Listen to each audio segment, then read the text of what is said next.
whatever. So,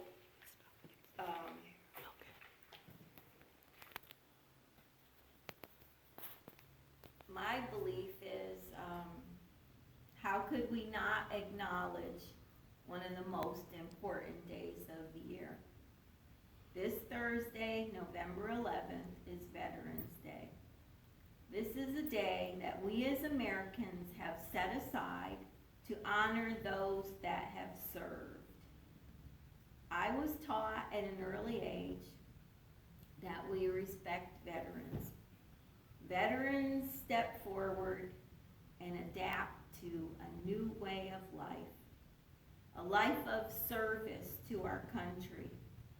I realize that in May, Memorial Day, Decoration Day, whatever you want to call it, we honor those that made the ultimate sacrifice, their lives, given to further the just causes of this nation.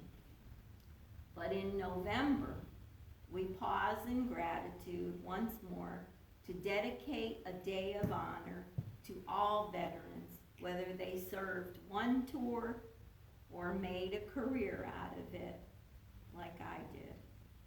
So many veterans didn't make it back to our land, unfortunately. And to those, even though we recognize them in May, they should be recognized in November too.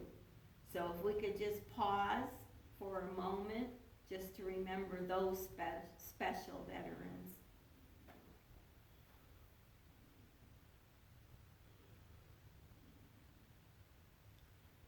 So, Veterans Day, Thursday. Not just a day off or a chance to eat a free meal at a chosen restaurant. A day to honor all who heard the call to stand up for our nation's freedom and well-being. A lot of veterans chose the military life as a career and honored our country for many years, living that military lifestyle, which, as some of us know, is not for everyone. So what exactly makes a veteran different from other average citizens? Is it the way they look, dress, talk, behave, etc.? Aren't we all just average Americans trying to live the American dream? Actually, most of us are. But believe it or not, there actually is something special about a veteran. A veteran has signed a contract to uphold and defend our U.S. Constitution. A veteran has sworn by oath to protect our land and all its citizens. A veteran chose that lifestyle. A veteran has sworn to protect and defend always, not just when it's convenient, against enemies, both foreign and domestic. How does that sound for an average job description? Not many folks want to step up and sign on that line for that one, believe me. Not a lot of people want to learn how to shoot, to kill, how to experience hand-to-hand combat, survival training, travel to foreign lands. It's not for everyone. The military life is an unusual lifestyle. You have to be willing and physically and mentally able to meet extreme challenges on a daily basis. There's no turning back or changing your mind. You signed a contract. You're in it to win it. So I and many others, some right here in this room, made that choice to live that lifestyle. We trained, we traveled, and struggled with so many sacrifices over the years. I dedicated my life to living the military life. I promised to do everything I was able and then reach in and pull out some more. I had the privilege to serve under some exceptional heroes. Some in the news, like, I don't know if anybody remembers Stormin' Norman, General Schwarzkopf, who actually retired at MacDill. Excellent guy. General Wesley Clark, Shape Commander. So I was definitely privileged to serve under these people. I did my best. I was one of the fortunate ones that made it home in one piece.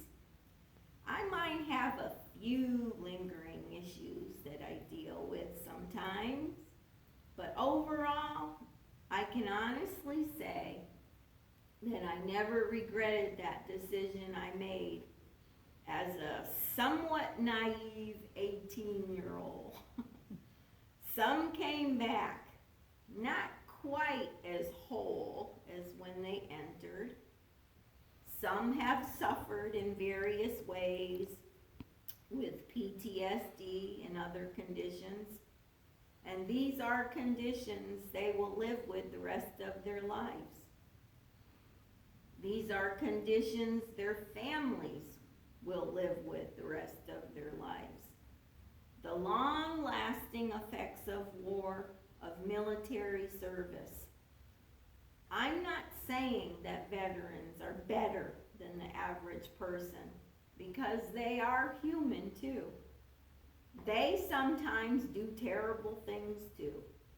They lie, cheat, steal, just like average Americans do. But most don't. Most embrace the concepts of honesty, integrity, commitment, and pride. And they live their lives along those lines. They emulate exceptional citizens. They show us a noble life, a good life, honor, and doing the right thing. And we try to raise our children with those same morals and ethics. Some have sacrificed themselves somewhere far away from home. Sometimes they died on foreign soil. Their spent bodies left behind. They're veterans. But you know what? Their souls live on and travel to where they want to be. The soul is free. Sometimes as it never was in life. Spirit has proven this continuity of life to us over and over again. I rejoice in my fellow veterans, but mostly for my fellow brothers and sisters that rejoiced in their newfound freedom in their soul. This we do know as spiritualists. I watched this past week how they honored one of the greatest veterans of all times. An individually that truly was an example of an American icon, someone to look up to. And he gave so many military personnel something to strive towards. General Colin Powell did pass away this past week. What a tremendous legacy he leaves behind. I'd like to just read a very brief excerpt of his bio, because this is an extreme example of a man that dedicated himself to the betterment of his country in so many ways.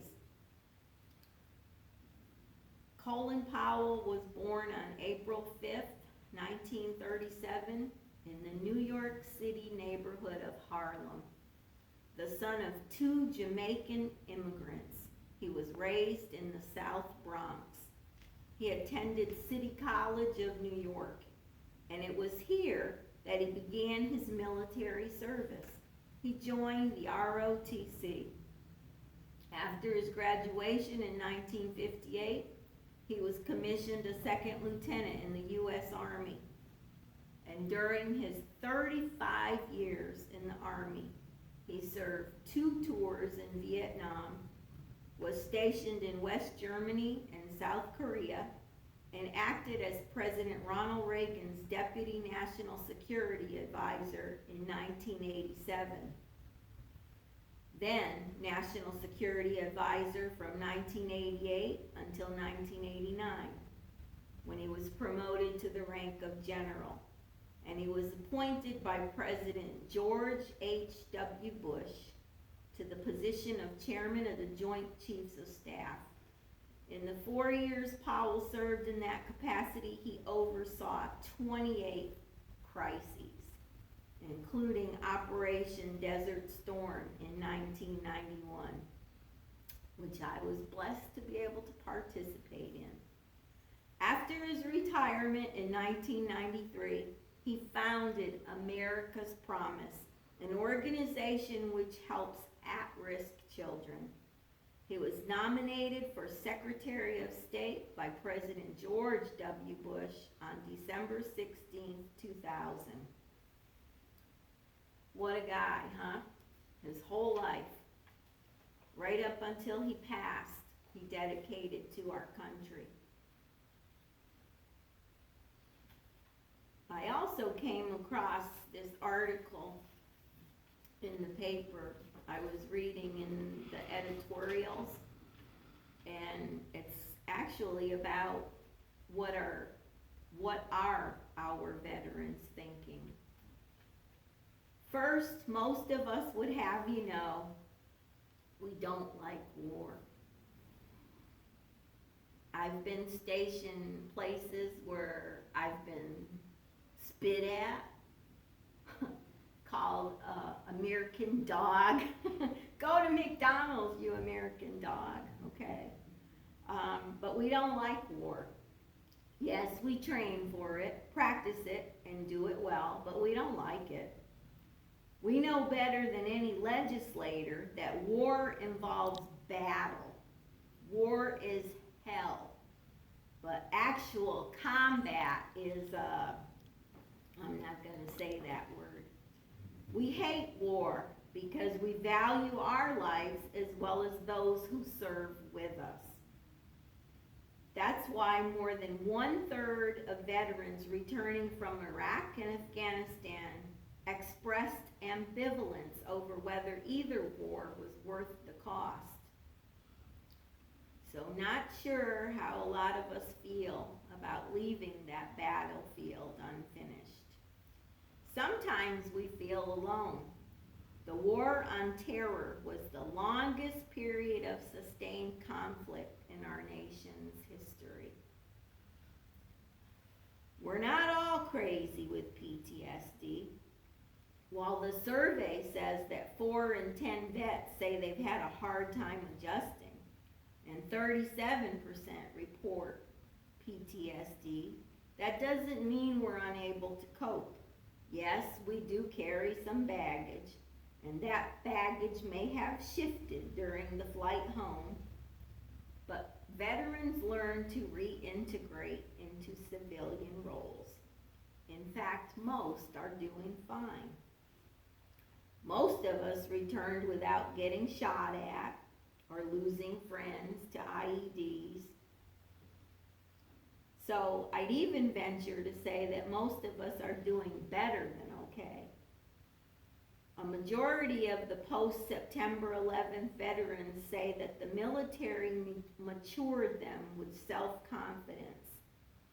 So if you'll excuse a prideful boast, vets tend to believe that training and experience have given us a leg up on most civilians. And that, I believe, is as caringly intended it to be. So this Veterans Day, bring your family together for a well-deserved day off, if you got it. Go to a movie, have a barbecue, But please don't forget to go to the parade, because in the words of Will Rogers, we can't all be heroes. Somebody has to sit on the curb and clap as they go by. So take a minute to honor all veterans on Veterans Day. Do something in honor or respect or recognition of a veteran. America owes so much to her veterans. They are the ones that protect and defend our liberties that most citizens take for granted. But take it from someone that has lived and served in so many faraway lands. There's no place like home. Just like Dorothy said, there's no place like home. And don't forget, honor the vet. So may God continue to surround us with his radiant white light of unconditional love and guidance and protection. Amen. So thank you for listening.